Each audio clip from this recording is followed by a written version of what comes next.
Tushunishingiz kerakki, farzandingiz sizga o'xshashi shart emas va o'xshamaydi ham. Chunki har bir inson bu hayotda yagona shaxs hisoblanadi. Chunki muqaddas kitoblarda ham aytilganki, hech bir insonni barmoq izi bir-biriga o'xshamaydi, hattoki egizaklarni ham.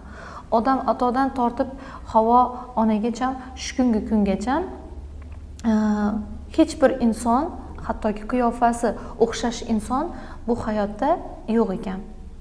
Shuning uchun shu narsani tushunishimiz kerakki, farzandimiz alohida bir individual, yagona inson, shaxs va uni borlikcha qabul qilib, uni xarakter xususiyatlarini o'rganib, shunga mos ravishda muomala qilishni o'rganishimiz kerak bo'ladi. 3. Xato: urishish, haqorat qilish, jazolash, kamsitish. Bu haqida oldingi mavzularda ham aytib o'tdim, qanchalik darajada farzandimizga ta'sir qilishini.